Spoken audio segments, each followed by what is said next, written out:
My name is Renata, and I was 31 years old the night my brother handed me back my own house key and told me I didn't contribute enough to deserve a seat at the Thanksgiving table. I still have the key. It's on my desk right now, next to my coffee mug, Marcus said, and I remember this exactly. We need room for people who actually contribute. He said it quietly, the way you tell someone their parking meter was about to expire. No drama.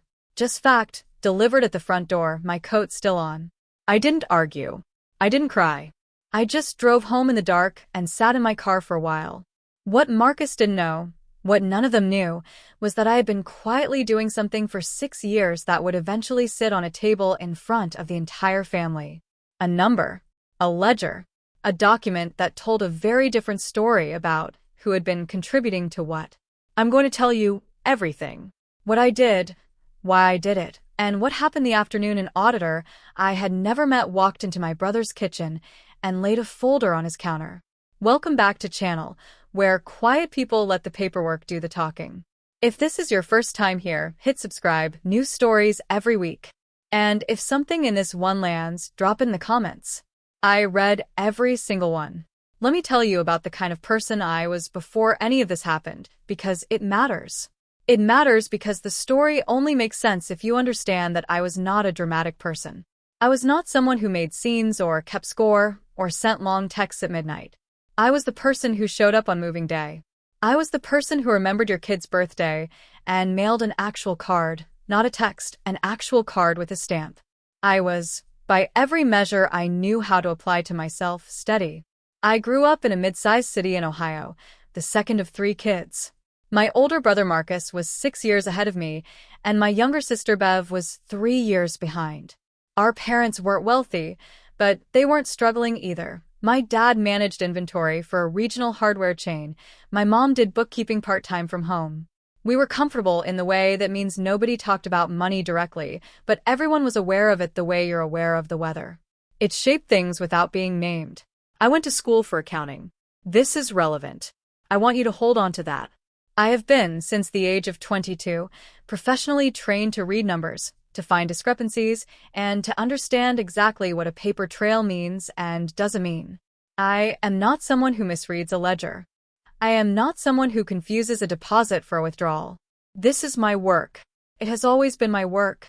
After school, I took a position at a mid-sized firm in Columbus. Not glamorous, not a Big Four name, but solid.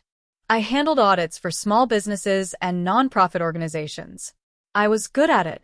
I made partner track within 4 years, which in my field means something. I bought a small house at 28, a 2-bedroom with a detached garage that I converted into a home office. Nothing fancy. Everything mine. Marcus, by contrast, had always moved in a bigger, louder way. He was the kind of person who announced things. He announced his engagement before the ring was sized. He announced his business plan, a residential landscaping operation he called Greenline Property Services, before he had a single client. He had genuine charm, the kind that makes rooms easier, and he used it the way some people use credit, freely, with the assumption that something would cover the balance eventually. His wife, Darlene, was warm and a little overwhelmed. They had 2 kids in quick succession, first a daughter, Mia, and then a son, Caleb. Caleb was born with a mild heart condition that required monitoring and a specialist appointment every few months.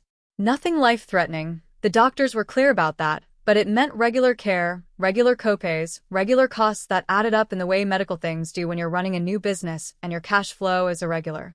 I adored Caleb from the moment I met him. He had Marcus's eyes and Darlene's calm, and he used to fall asleep on my shoulder at family dinners when he was a toddler, his whole small self just giving up the effort of being awake. I loved him in the uncomplicated way you love a child who has done nothing to you. I wanted him to be okay. This is the context in which Marcus first brought up the fund. It was about 6.5 years ago. I was 29. We were at my parents' house for a Sunday dinner. My parents still lived in the house we grew up in, my mom having never warmed to the idea of downsizing, and after the meal Marcus and I ended up on the back porch the way we sometimes did, ostensibly for fresh air but really just for the slightly quieter version of a family conversation. He told me about the specialist costs. He told me Greenline was doing okay, but that the irregular income made budgeting for medical appointments difficult. He was not asking me directly for anything. Marcus rarely asked for things directly. He was describing a situation the way you might describe a flat tire to someone who happens to be a mechanic, without technically making a request. I asked him what he thought would help. He said a custodial account, something Caleb could draw on for medical care as he grew, something that sat outside the regular household budget, so it couldn't get accidentally absorbed. He said he could contribute what he could when he could, and if I wanted to add something, anything at all, it would mean a lot to him. To Caleb. To the family. I said I would set it up. I want to be precise about what I set up, because the precision matters. I opened a custodial account in Caleb's name at a credit union I had used for years, a small regional institution with a branch near my office. I designated myself as the account's managing custodian. Marcus was listed as an authorized party, meaning he could make deposits and, under certain conditions, withdrawals for documented medical purposes. I generated the paperwork myself. I understood exactly what I was signing.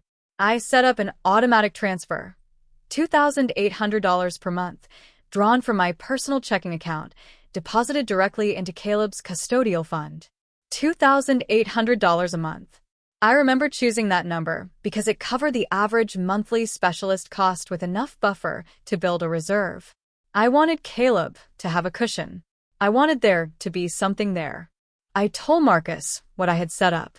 He thanked me in the way he thanked people, warmly, genuinely, with eye contact and a hand on my shoulder. He said I didn't have to do this. I said I wanted to. We left it there. I never advertised what I was doing. I didn't mention it to my parents or to Bev or to Darlene's family. It was between me and Marcus, and as far as I was concerned, it was about Caleb. I updated my own budget around it the same way I update anything, cleanly without drama, as a fixed line item. It became background noise. Every month, the transfer processed. Every month, I moved on. That was the beginning of a 6-year arrangement that I monitored in only the loosest sense. I received quarterly statements from the credit union, which I filed in a folder I kept in my home office. I didn't scrutinize them. I trusted that the account was doing what it was supposed to do, growing, accumulating, being there for Caleb when he needed it. I have thought about this a great deal since. I have thought about why a person who audits other people's accounts for a living did not audit this one. The honest answer is that it didn't feel like an account to audit. It felt like love. It felt like a decision I had made about a child I cared about, and the gap between love and bookkeeping is one I did not think to bridge. I am not embarrassed by this, exactly. But I notice it. The years between setting up the account and the Thanksgiving that changed everything were not dramatic years. They were just years. Greenline grew. Marcus hired 2 crews and picked up a few commercial contracts. Darlene went back to part-time work when the kids were old enough. Mia started middle school. Caleb, whose heart condition remained stable and well-managed, started playing youth soccer, which I found quietly wonderful. He was not supposed to be a kid who played soccer. And there he was playing soccer. I continued at the firm. I was promoted. I took on a few clients of my own, small businesses mostly, a bakery, a plumbing operation, a nonprofit literacy program that I took at reduced rate because I liked what they did. My house appreciated. I drove the same car for 4 years and then bought a used replacement of the same model. I was comfortable in a way I had built deliberately, carefully, and without anyone's help. My relationship with Marcus during this period was what I would describe as functional. We got along at family events. We texted occasionally, birthday acknowledgments, the kind of logistical coordination that comes with shared parents who are aging. We were not close in the way we had been as children, but I would not have said we were distant. We were adults with separate lives who shared a history. That felt normal to me. What I did not fully register in those years was the way Marcus talked about money in a room. Not with me, with other people. I caught pieces of it at family dinners, half sentences, the way he would position himself as the one keeping things together. We've been carrying a lot this year. It's been tight, but we manage. Family has to pull for each other. The framing was always collective, always about what the family unit was doing together, always slightly heroic. I registered this the way you register a habit in someone you've known a long time, You notice it without making a note. You file it under "That's just Marcus" and continue serving yourself from the potato dish. The first moment that something shifted for me happened about 2 years before Thanksgiving. It was a summer gathering at my parents' house, a 4th of July thing, informal, the extended family plus a few neighbors. I was in the kitchen helping my mom with plates when I overheard Marcus in the living room telling my cousin Gerald that he and Darlene had basically been funding Caleb's medical care out of pocket because insurance covered so little. Gerald made a sympathetic sound. Marcus said something about sacrifice. I didn't hear the rest. I stood with a stack of paper plates in my hands and thought, that's interesting. I had been depositing $2,800 a month into a custodial account designated for Caleb's care. If that money was being applied to Caleb's care, then Marcus was not funding it out of pocket. He was, in fact, being substantially supported. If it wasn't being applied to Caleb's care, I didn't finish that thought. I set it down the way you set down something heavy when you don't have a surface to put it on. I carried the plates outside. I sat in a lawn chair and watched Caleb chase a frisbee. I told myself I would look at the statements when I got home. I didn't look at the statements when I got home. I want to be honest about this. I put it off. I told myself the account was fine. I told myself I had been running numbers all week, and I didn't want to run numbers on a holiday weekend. I told myself a lot of things, and I believe all of them were partially true, and none of them were the full truth. The full truth was that looking at the statements meant knowing something I might not be ready to know. So I didn't look. And a year passed. And then another year passed. And then there was Thanksgiving. I should describe the house. Marcus and Darlene had bought a colonial-style place in a suburb north of Columbus, 4 bedrooms, attached garage, the kind of neighborhood where people put up tasteful fall decorations and everybody's lawn is the same height. It was a nice house. It was significantly nicer than the house I would have expected them to own, given what I understood about the business's income. I had chalked this up to a good run of commercial contracts and Darlene's salary and probably a favorable mortgage rate. I had not done the math. I was, again, choosing not to do the math. Thanksgiving was the whole group. My parents, my sister Bev and her husband Carl, Marcus and Darlene, Mia and Caleb, a couple of Darlene's relatives who I'd met a few times and liked fine. I brought a squash dish and a bottle of wine and my own house key, because I had a key to Marcus's house the way siblings sometimes do, from years back when I had watered their plants while they were on vacation, and they'd never asked for it back. The dinner itself was fine. My mother had made too much food in the way she always makes too much food, and everyone ate and complimented things, and Caleb told me about soccer with the focused enthusiasm of an 11-year-old who has found his thing.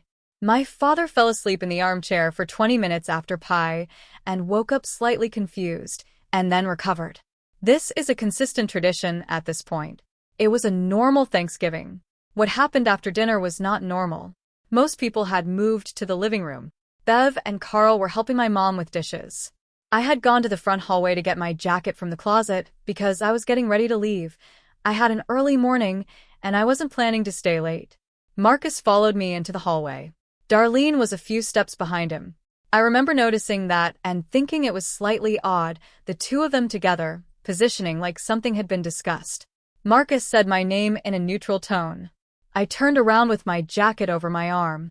He said, "We've been talking and we think it makes more sense for the key situation to change." I said I didn't follow. He said, "You having a key to the house. We'd feel more comfortable if it was just immediate family, you know? We need room for people who actually contribute. It's not personal." I looked at him. I looked at Darlene, who was looking at the floor. We need room for people who actually contribute. I have replayed those words many times. I have replayed the tone, which was matter-of-fact, slightly apologetic in texture, but not in meaning. He wasn't cruel. He wasn't sneering. He said it the way you'd say we're going to have to change the cable plan as a logistical adjustment, arrived at collectively nothing personal, just how things had worked out. I took my key off my key ring. I handed it to him. I said, "Okay." I put on my jacket. I said goodbye to my parents and Bev and Caleb, who was already in the living room not knowing any of this was happening. I drove home. I sat in my car in my own driveway, in the dark, and I felt something very specific happen in my chest. Not pain, exactly, but a settling. Like something that had been slightly tilted for a long time had just become fully level. A cold, clear, entirely steady feeling. I went inside. I made tea. I went to my home office. I opened the filing cabinet. I pulled out the folder. I read every quarterly statement going back 6 years. I'm going to tell you what I found, and I'm going to tell it to you the way I experienced it, which was slowly, page by page, with the particular quiet that comes when numbers stop being abstract and become a story. The first year looked more or less right. Deposits coming in, my automatic transfers, plus a handful of smaller deposits from Marcus that I assumed were his contributions. Withdrawals that corresponded roughly to medical appointment timing. Nothing alarming. Nothing that made the hair on my arms do what the hair on my arms eventually did. The second year was when things started to shift. The withdrawal pattern changed, not dramatically, but the amounts were larger, and the timing no longer aligned with any medical schedule I could reconstruct. I didn't have Caleb's appointment records, of course, but I knew the specialist's billing cycle from the early years, when Marcus had mentioned it. What I was seeing didn't match. By the third year, the picture was unmistakable. The deposits were consistent. $2,800 every month, $33,600 a year, my money, arriving like clockwork.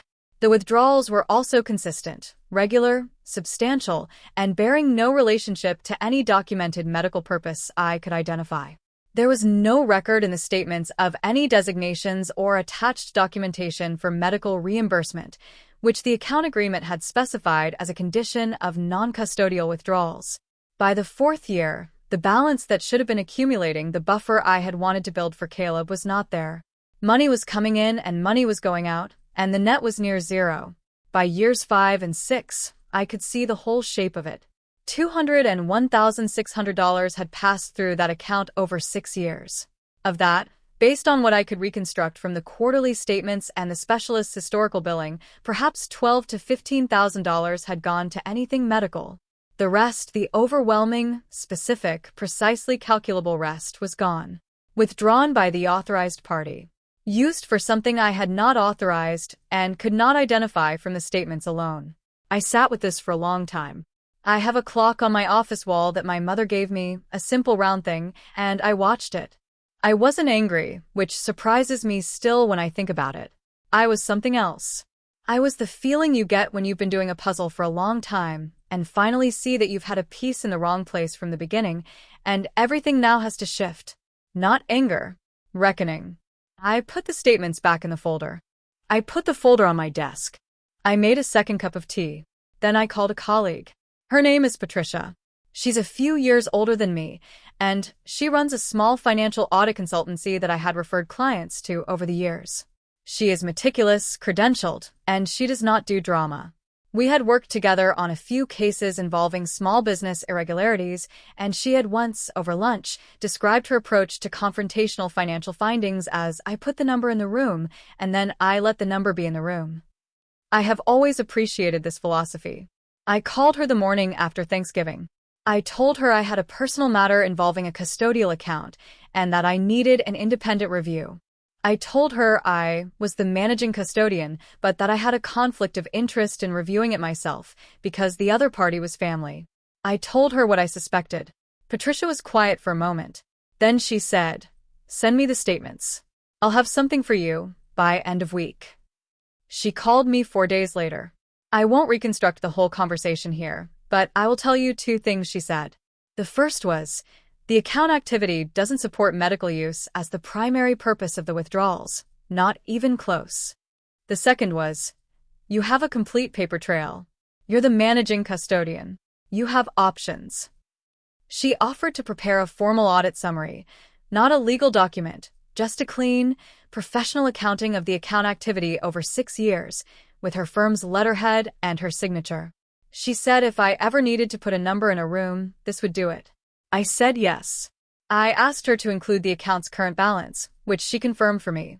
After 6 years of $2,800 monthly deposits, the account held slightly under $4,000. I thanked her. I put the audit summary in a new folder, which I labeled with a date and set in the front of the same filing cabinet. And then I did something that felt, at the time, both straightforward and irrevocable. I contacted the credit union and gave notice that I would be closing the custodial account at the end of the calendar year. As managing custodian, the process was mine to initiate. The remaining balance would be transferred to a new account, one I would set up in Caleb's name alone, designated solely for his benefit, with zero unauthorized access. I filled out the transfer paperwork myself. I set the date. Then I called my Aunt Vera. I need to tell you about Aunt Vera because she is the anchor of this story in the way that certain people are anchors. They hold things in place even when they're not in the room. Vera is my father's older sister. She is 73 years old, retired from 30 years as a county court administrator, and she approaches most situations with the manner of someone who has seen everything twice and is not impressed by any of it. She has 3 grown children of her own. She has outlasted 2 difficult husbands, and she has opinions about documents and paperwork that border on the devotional. She always said, "Paper doesn't forget." Vera had been present at various family events over the years where Marcus had, in his casual way, positioned himself as the family's financial backbone. She had never, to my knowledge, pushed back on this. But Vera watches. I knew she watched because I had seen her watching, that particular stillness she gets, the slight tilt of her chin, the way she moves her coffee cup an inch to the left when she's filing something away. I called her and told her most of it. Not everything, I left out the specific figures until I was ready, but the shape of it. She was quiet for a while after I finished. Then she said, "When do you want to do this?" I said, "Christmas." She said, "Fine. I'll bring my reading glasses."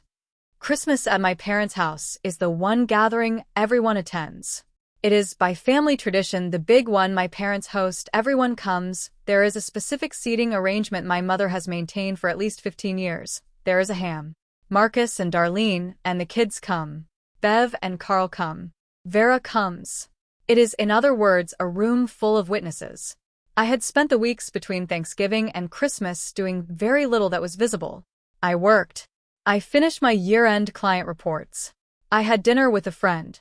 I wrapped gifts for my niece and nephew, including Caleb, because whatever was happening between Marcus and me, Caleb was still Caleb. I bought him a good soccer training ball with a pump and a bag for his gear. I wrapped it carefully. I put his name on the tag.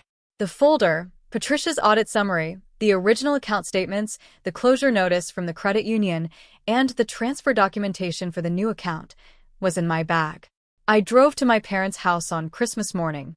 I arrived at the same time I always arrive, which is about 40 minutes before the food is ready, early enough to help but not so early as to be underfoot. My mother was in the kitchen. My father was watching something on television. Bev and Carl arrived shortly after me. Marcus and Darlene came with the kids at noon. The first part of the day was the way Christmas is supposed to be. The kids opened gifts. Caleb thanked me for the soccer ball in the specific way children thank you when they actually like something, briefly, sincerely, already moving toward where he could put it in the corner, so he'd know where it was. Mia got a book she'd wanted, and went quiet in the way readers go quiet. My mother's ham was excellent. After lunch, in the living room, the adults had coffee. This is the natural settling point of the day. After the food, after the gifts, the low-frequency satisfaction of a holiday going the way holidays are supposed to go. I had been waiting for this. I said, in a voice I kept even and conversational. Actually, before we settle in too far, there's a financial matter I want to bring everyone up to speed on. It relates to Caleb's custodial account. The room adjusted. Marcus looked at me across the coffee table. Something shifted slightly in his face. Not alarm. Not yet, but attention. The particular quality of attention that happens when someone hears their name attached to a word they weren't expecting. I said, Patricia Okafor, who many of you know, she's a certified auditor and a colleague of mine, prepared a summary of the account activity at my request. I have copies for anyone who wants to review them. I took the folder out of my bag. I took out 6 stapled copies of Patricia's audit summary. I set them on the coffee table. I looked at Vera. She reached into her bag and put on her reading glasses. What followed happened slowly, the way important things often happen, not in a rush, but in a series of small adjustments, each one irreversible. Vera picked up a copy first. She read in silence, the way she reads everything, with the complete attention of someone who spent 30 years making sure documents said what people claimed they said. My father picked up a copy. My mother looked over his shoulder. Bev took one. I watched her eyes move down the first page. Marcus had not moved. He was sitting in the armchair he always sat in at my parents' house, his coffee cup in his hand, and the cup was very still. Darlene was next to him on the arm of the chair, and I saw her hand go to her knee. The room was quiet for a long time. Patricia's summary was 12 pages. It was written in the clear, unadorned language of professional accounting. No accusation, no editorializing, just the numbers, the dates, the documented activity, and the gap between what the account was designated for and what the withdrawal pattern reflected. On the final page, she had included the account's current balance, the closure date, and the transfer amount to the new designated account. At the bottom, in her standard summary format, was the 6-year total of deposits from the managing custodian. $201,600. Vera finished reading first. She put the papers down on the end table next to her and folded her hands in her lap. She didn't say anything yet. She looked at Marcus. My father read it more slowly. He is not an accountant, but he spent 30 years in inventory management, and he understands spreadsheets in the practical, no-nonsense way that people who have worked with them every day understand spreadsheets. I watched his jaw set. Bev looked up from her copy and looked at me. Something moved across her face, not pity, more like recognition. She reached over and put her hand on Carl's arm. Marcus set his coffee cup down on the side table. The small sound it made was very clear in the quiet room. He said, This is being taken out of context. Vera looked at him over her reading glasses. Marcus said, The account was always, we used it for Caleb. We used it for expenses. Medical stuff isn't just the specialist, it's the account agreement, Vera said, in a voice that had been raised in a courthouse annex for 3 decades, designated the funds for documented medical care. That is what the agreement says. She tapped the page without looking away from him. I've read a great many agreements. This one is clear. Marcus looked at my father. My father was looking at the last page of the summary. His jaw was still set. Dad, Marcus started. The total, my father said, is $201,600. He said it the way he'd read off a part number. Flat. Accurate. Final. Darlene had not said anything. I looked at her and found that she was looking at her hands. Something in her posture had changed, the particular change that happens when a person is trying very hard to be very small. My mother had put the summary down on the kitchen counter. She came back to the doorway of the living room and stood there. She did not speak. Her arms were crossed, and the expression on her face was one I had seen exactly once before in my life, when Marcus was 17 and had taken her car without asking and come back with a dent. It was the expression of a woman who is not surprised but is profoundly, permanently disappointed. Marcus tried several more things. He said that the account had been used for family stability, which was the same as Caleb's well-being, which was the same as what I had intended. He said this without quite looking at anyone. His voice had changed. It had lost the easy, natural cadence it usually had, and become something more careful, more constructed. Vera asked if he could provide documentation to support that characterization. He said it wasn't the kind of thing you documented day to day. Vera said it was a custodial account. Day-to-day documentation was the condition of non-medical withdrawals. That's in the agreement. Page 2. Marcus looked at me for the first time since I had started. He said, Renata. Come on. You know this family needed support. I said, I know that. He said, so you understand that it wasn't some kind of scheme. It was just how things were. We needed help and it was there. I said, I understand. He waited. I think he was waiting for something to follow the I understand, some concession, some softening, the familiar place where the family dynamics would realign and everything would become manageable again. I let the quiet sit. Then I said, the account closes at the end of the month. The remaining balance has been transferred to a new account in Caleb's name only. His next 3 specialist appointments are pre-funded from that account. He's covered. I said it the same way Marcus had handed me back my house key at Thanksgiving. Matter of fact, slightly regretful in texture. Nothing personal, just how things had worked out. The room stayed quiet. Bev made a small sound that might have been a breath, or might have been something else. My father turned the last page of the summary over and set it face down on the end table. My mother was still in the doorway. Vera took off her reading glasses and put them in her bag. The rest of Christmas was what the rest of Christmas was. Marcus and Darlene gathered the kids' things earlier than usual and left before the second round of coffee. There were hugs, technically, the automatic muscle memory of family leave-taking, but they were brief, and Darlene still wasn't quite meeting anyone's eyes. Caleb hugged me and said his soccer ball was the best present. I told him I expected to hear about how it was going. He said he'd text me. He probably will. After they left, the house had a different quality. Not tense, exactly.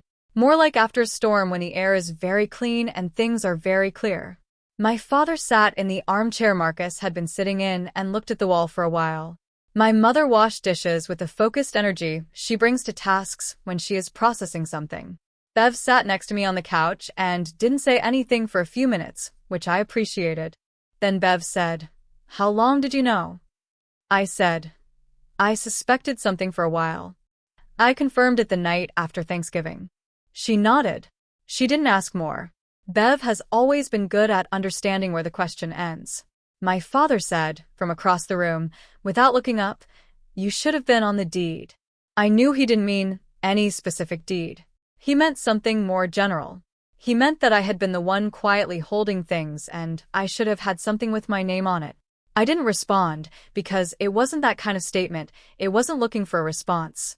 It was a man sitting with something. Vera, who was putting on her coat to leave, stopped by the couch and put her hand briefly on my shoulder. Just that. Then she buttoned her coat and picked up her bag and said goodbye to my parents and walked out to her car. I stayed for another hour, helped finish the dishes, and drove home in the early dark of a winter afternoon. In the weeks that followed, the shape of things rearranged itself the way shapes rearrange when a central assumption is removed. Marcus called me twice in the first week. I let both calls go to voicemail. The messages were variations on a theme. He wanted to talk. He thought we'd handled this badly as a family. He felt there were things I didn't understand about the pressure he'd been under. The messages were not hostile. They were the kind of messages that want to find their way to a version of events that everyone can live with. I understood that impulse.